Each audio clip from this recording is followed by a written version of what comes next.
So, hi, this is something new that we're doing. Random musings with the Brandons. Since Orion is currently unavailable, we decided to have this idea. Yes, I say, good sir, good sir. Are you here to have a nice musings and shots, sir? Hip hip cheerio, I guess. I say, I say, I would be delighted to have a nice little chat. Starting to go British, and I don't know why. I actually saw, before we get into the main topic, that you could go back to roughly a tiny bit after Shakespeare and still be understood, but like 50, 75 years before that, you might have pretty much trouble understanding the English language. Because we're getting into like Old English at that point, I think, right? hmm And pronunciations and the way vowels were pronounced. hmm I mean, it makes sense. 'Cause I think it was around that time. I think that time was like right in the Renaissance when everyone was like starting to really like meld and mix together as far as like cultures go. And they had rhymes that in Shakespeare that doesn't really work now, like proved and loved. hmm hmm It would be proved and loved. Or would it be louved and proved? According to the guy who was doing the discussion, who I think may have had a degree in like some old English or something, it was proved. That's the evolution of language, and it's kind of interesting and weird, especially when you look at America specifically, and you just see like how many words are almost directly taken from other languages. Yes. Like, don't get me wrong, they have the same thing in like Spanish, Italian, what have you, whatever other language. Hell, even Japan does it because they don't have words for some of the things we have, or it's just quicker to use our words than it is to say it in Japanese, right? And their English words for things, we might go, Nani? Well, yeah, because for them, certain like letters, like No, no, no, uh, not even that. Like, um, this may be a bad example, but they would call a typewriter by the name brand, like the biggest name brand of typewriter. They would say, mm, "Oh, like, can can you like, oh, look over there. There's a Howard from the 1800s," or when you'd be like, a Howard? Oh yeah, a typewriter. well, see, now you're getting into like brand identity now, and that even happens here. Like when you get a cut or something, what do you say you're gonna grab to like put on top of it? A band aid. There you go. That's a brand name. That's not actually what the product is called. It's a bandage. It's a bandage, right? Ketchup. It's not called ketchup. It's in fact called catsup. Ketchup was a name brand, and it kind of lost its meaning and became a general word. I heard that was going to happen to Sriracha, but the guy did not want to market it. I mean, Mm-hmm. market the name of Sriracha, so Mm-hmm. everybody now calls it Sriracha. That's kind of what just happened. Brands Mm-hmm. get so over popular that they become general words, and thus any kind of copyright that word would have anymore is no longer feasible. Like that's kind of what's happening in Japan at that point with like the typewriter that you suggested, right? And I know that's completely false, but that's a decent example. Yeah, no, I get that, but it's the same idea, except for them, like I I don't know how I want to put this. It's not that it's not that it's from it's not that it's like a product that was made and developed in their country. It's not. It's something that was brought over. So it would be something that they wouldn't have a name for just because of the fact that it was not made and developed within their country. Mm-hmm.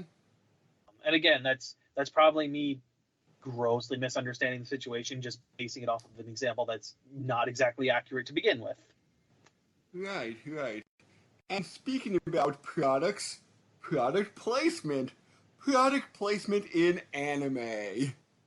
Honestly, any media. Let's go with that. But anime is a good one to start with, sure. Okay, and I don't know how often we'll be doing this and whether or not it will always be based on anime. It just may be random crap a lot of the time. It might very well be random crap a lot of the time. Hey, That's very likely to happen. but product placement and not product placement in anime. I remember years ago when I was first getting into anime, Mm-hmm.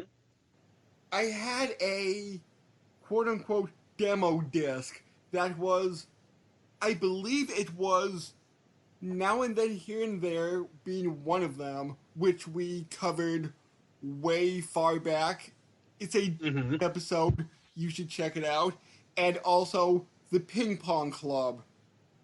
And those two had two episodes of the anime and about 40 minutes of trailers for other by the same publisher. And I just remember seeing a girl angrily kick a can in one of the trailers, and I'm like, wait, was that Dr. Pepper? I, I like freeze framed, and it was Dr. Popper. And I also remember, I believe it was Inuyasha, Kagome would always eat at WickDonald's. I mean, like, at that point, I don't know if it's specifically product placement because they're not using the actual name brand, or if they really wanted to do that and they just were like, fuck it, let's throw this in here. We can't use the name brand, but let's make a knockoff. It's not like Code Geass, where C2 is constantly eating Pizza Hut and that brand is just displayed everywhere. Like the brand name is on the box. The brand name is like in a city when they're there for whatever reason. Were they Like sponsored by Pizza Hut? yes, like that is outright yes, that is brand and product placement in the anime. Now, granted, at least with that one, I feel like it's somewhat tastefully done. Like it's not just slapping it in your face saying "Eat Pizza Hut." It's it's being done by making it a character that is just in love with pizza in general. Hell, they don't even mention the brand name. It just happens to be the pizza brand that she's eating. Like it's just on the box. So they never directly acknowledge Pizza Hut. Never directly acknowledge it. It's just kind of there. And just tends to be the one that she gets. She never says it's Pizza Hut. None of the characters mention it. It's just kind of there. But It exists in the world. But they go, oh boy, pizza. Yeah, pretty much. Assuming C2 doesn't like bite their hand off because they want to eat her pizza. Sorry, no, I'm thinking of Arturia. Arturia would do that. But yeah, no, it's one of those things where it's tastefully done. It's not like severely brought your attention to. It's just kind of there. and, Like it's not obnoxious about it. and again, there could be a few Japanese brands we don't know about. Oh, totally. I mean, hey, we were playing Yakuza 0. There's shit tons of Pepsi in there. And Sprite and any other like soda affiliated with them. There are outright brand names all over that game. I don't remember you pointing out a Pepsi. Well, that's because I'm not buying it because there's better items to use. Oh. Like the medication and the drugs in that game are way better than anything like a Pepsi or whatever would do. Like I read through those item descriptions when I was doing stuff off camera and I was like, this is just not as good. Wait. Bouncing back to Dr. Pepper. Go on. In Fooly Cooley Alternative? Wasn't their bottle rocket made from Dr. Pepper? I don't know. It might have been? I don't remember for certain. I think it may have been. I remember it was a bunch of soda bottles. I just don't remember if it was specifically Dr. Pepper. So is product placement in anime a good thing? I mean, it depends on how well it's done. honestly. Oh, oh, I saw. Well, I'm just looking here at product placement in anime, and yes, it is Dr. Pepper in Fooly Cooly. Oh, there you go. Yep, in the Japanese version of Diamond is Unbreakable JoJo, one of the scenes has a Pepsi billboard being attacked. I mean, again, you're not drawing direct attention to the product itself. It's just kind of there. Like that billboard could have been any product, right? It's not like the billboard's coming to life and now the Pepsi that's in there is shooting Pepsi gas everywhere. You know, Or Pepsi Man. yeah, it's not like Pepsi Man's jumping out of the billboard and being like, "I'm here, I'm a stand now," right? You Like, know Pepsi Man, right? yes, Awesome. I'm a stand here. Let me summon Pepsi to make you drink it. But yeah, no. The point is, like, if it's tastefully done, which most anime and games tend to handle that pretty well, unless they're directly made and sponsored only by the product, like the Burger King, Sneak King games and shit. Generally, they tend to do a pretty good job with it. But then you get shit like the Power Rangers movie, where apparently the whole plot centers around a Krispy Kreme factory. And we had to say the word Krispy Kreme like 52 times in the movie. Oh, God. Oh, God. Like, when it's tastefully done, it's great. When it becomes the center and focal point of the scene and or the product slash movie or whatever it is, then there's a problem. Because now you're breaking the illusion of like, oh, it's just kind of there. Maybe I'm thirsty for one, glug, glug, glug.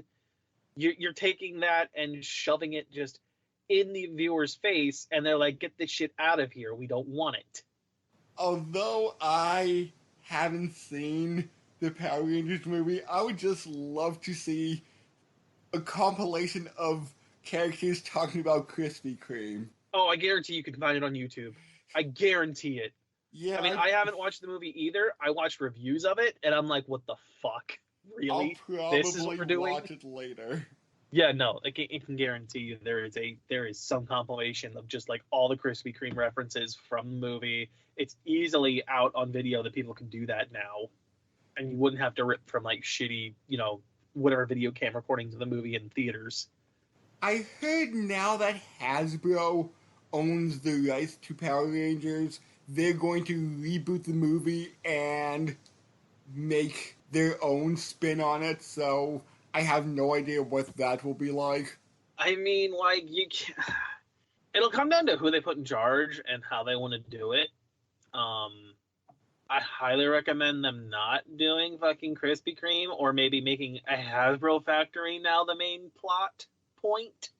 Oh, it is a toy commercial through and through, just like all those franchises are. I was gonna say, like, that gets into a whole new level of it, where it's like the show is the advertisement now. Maybe we'll get into that in a future episode, because all those 80s cartoons were toy commercials. Well, yeah, I mean, like, I was gonna say, like, even anime does that. I mean, Yu-Gi-Oh! Didn't start that way. It kind of turned into that eventually. But any other series that followed Yu-Gi-Oh!'s example for, like that, like Bakugan did it. Beyblade? Beyblade. I'm not sure if Beyblade started that way or not. It might have. You had, like, Dual Masters that did that. Any of the, like, the crazy board game bullshit tends to be, we have this product, how do we market it? Oh, I know, let's make a series out of it. And it doesn't always go well, because their mind is, let's sell the toys rather than let's make a good show, right? Yes. Like, hell, Gundam was that way too. I think they started that way, where it's like, we have this robot toy idea, let's make a show out of it and get some get some money going here, right? Really? Now, great. I think so. I'm pretty sure Gundam started that way. However, Gundam was done in a way that it was good. Hence why it's still around today. Like, the product came before the anime is the idea with that. In this case, they did the anime justice by making it good. and making it a strong franchise. I'm just seeing here Evangelion, Masato's favorite beer, and the coffee that's around. That is real brands of beer and coffee. Mm-hmm. Also, in the rebuild versions of it, Doritos is also a sponsor. Oh man, where's our Mountain Dew and Doritos? We need our gamer fuel. But yeah, no, like there are a good chunk of series that have just started up because hey, we got a product and we want to sell. Here's a great way to market to the kids. And then it just comes down to, is someone actually going to make this a decent series? Or is it just going to be a real quick cash grab of like, here's the product, you kids know you love it, take it. Like I tried watching Duel Masters when it came out and like the English dub at the time. Um, and I think I lasted maybe halfway through the first season before I got bored of it. So like maybe 12 episodes or something. And I'm just like, I just don't care. I watched a handful of episodes of Bakugan, which again, I didn't care. Granted, I will say I did have a bunch of like the little marble popping robot things, whatever you want to call those things. I had a bunch of their toys because it was a really cool concept where it was like, cool, you're more or less playing marbles, but you have a bunch of like these cars that you lay down on the field that also have like metal inside of them. So that way the magnets inside of on the outside of the marbles catch and it pops them open on that field, on that card or whatever, and that card has specific effects based on, you know, the text or writing that it has, right? The game itself seemed really interesting and could get probably really complex if, you know, the effort was put in. And I thought just like the design of like marbles popping open to reveal themselves as monsters was cool. It kind of reminded me of like Yu-Gi-Oh's Dungeon Dice Monster mechanic that they had for like a handful of episodes and they tried to turn into a product, which didn't end up panning out too well, sadly. Oh yeah, I remember that. Yeah, where like the dice actually opens up and it creates a path toward the actual opponent, and once you can get to the opponent, you can start attacking them and dealing damage. However, the opponent's also got his own monsters and creates his own paths. Do you remember any live action movies that had severe product placement? Outside of the most recent example being the Power Rangers movie, I'm sure there's some, but it's probably way more subtly done. No. Back to the Future had a time traveling DeLorean. Well, yeah, there you go. That's one. The DeLorean was the main thing, but however, the DeLorean was tweaked and changed to work and make the movie work, right? Like that DeLorean does not look like every other DeLorean. Like it's got a whole bunch of extra gear and shit, and it changes over the courses of those movies.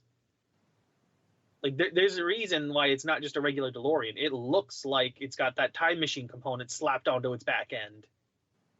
Mm-hmm. And by like I think the third movie, I think that's where they're in the Western. It barely looks like it originally. It's basically just got the frame of a DeLorean anymore. Like even the wheels have been switched out for like train wheels. There is, and here's another big egregious one that happened recently.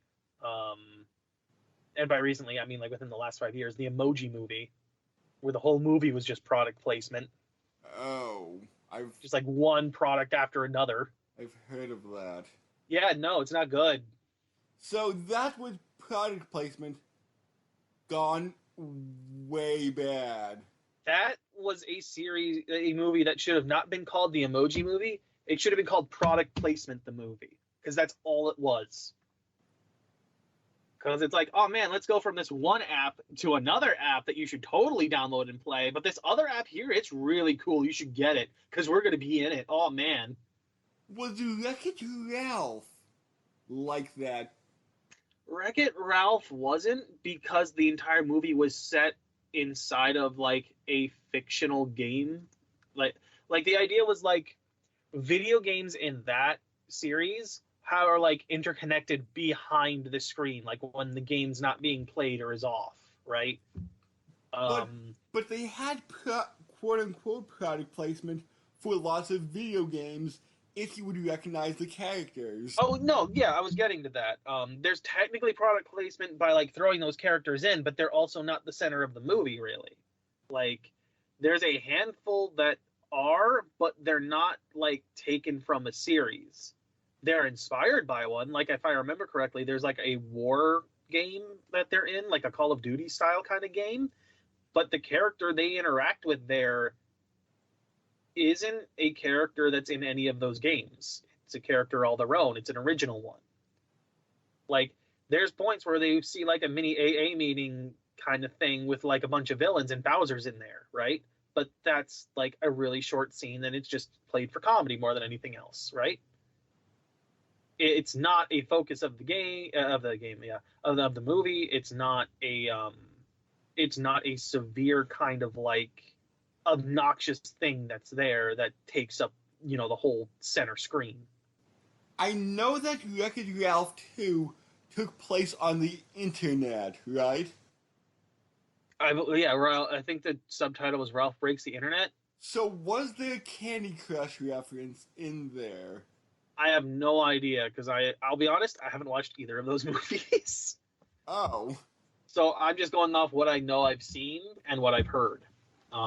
Yeah, I would really like to see Wreck-It Ralph 1 maybe, just to see if it's as good as people say it is. Mm-hmm.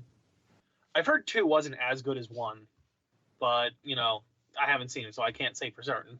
So I think we've determined that product placement is a good thing when it's done right, but if it's shoved in your face, then it's a little bit distasteful. I mean, here's kind of the up and the down of the thing, right? Like, product placement is essentially the whole idea of like subliminal messaging to a degree, right?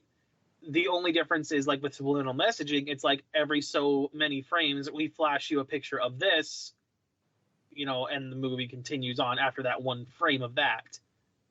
And that would recur every now and then. In this case, right, product placement is like, oh, hey, cool. You're subconsciously kind of manipulating me to be interested in this because it's being shown in this movie that I'm enjoying right now, or this anime, or what have you. Do you think the Sonic the Hedgehog movie will have product placement in whatever shoes he has? I'm pretty sure we saw that in the trailer. I think it's Nike. I Like, forgot. like if you remember that trailer, there's a point where he's just got like a shit ton of pile of shoes over in the corner in like his little hideout or whatever. And it's like, oh man, I will not be surprised if one of those things is just like, oh man, I couldn't find any good shoes, but this pair, they're the fastest around. They're Like, so maybe, comfortable. like maybe he's burned a hole by like running. He's burned holes through all the other pairs of shoes that he's picked up, and that's the one brand that actually doesn't for him. Like, it wouldn't shock me. Damn, my foot has a cramp. Better get Scholes. Dr. Scholes. Gotta go fast. Gotta get shows. Oh my god. But no, yeah, like product placement is meant to be that way, and it's meant to be that like subconscious kind of like, hey, they're enjoying it when you enjoy it, or like, oh man, that's the thing in the background. Hey, you know what that is, right? It's that nudge, nudge, wink, wink, say no more kind of attitude, right? Whereas, like, when it's shoved in your face, you get that immediate rejection of it because you recognize it for what it is. Yeah. It's why a good chunk of people did not like the Power Rangers movie, is because of the Krispy Kreme bullshit. It comes down to what is the audience willing to put up with and where is that threshold, honestly. And when you break the illusion of it just being kind of like there as a thing that you could, maybe pick one up yourself, once you break that, you immediately get people to just dislike and hate. Well, I guess that wraps up our first episode of Random Musings. If you don't have anything else to add? Oh, yes, I said it was a good show, yes. Mm-hmm. Be a good show. Chip, chip, cheerio. Jesus Christ. Chip, chip, cheerio? I think it's pip, pip, cheerio. I think you're right. I was going to say, like, oh, God. Oh, God. That will be my intro. Pip, pip, welcome to Random Musings. God, no! Oh no! It started. Just be glad I'm not doing my fake Australian accent. Oh, there's a reason we haven't gone back to Stardew Valley. That's the reason. But come on, I want to do the voice of Pierre again. The one character whose name you actually remember is the most annoying character. Don't worry, I'm sure you'll find someone in Banner Saga 2 when we get to it that'll have an Australian accent for some reason, even though we're probably in like some kind of fantasy Sweden. Yeah, I hopefully remember some of the voices I did. I honestly, I don't even know. Like, I know that some characters are returning. I don't know which ones. Because for all we know, like in the beginning, some of them just, screw off. Because I don't remember most of the character voices either. It's been a while. Well, if you watched Banner Saga 1 or are thinking about watching it, which you should, be prepared for random character voice changes. Hey, look, the main character will never change. That one we will remember forever. His saga continues. I'm going to have to make a Waluigi character at some point. One of them will have to be it, and I don't know who yet. Alright, laters. Bye.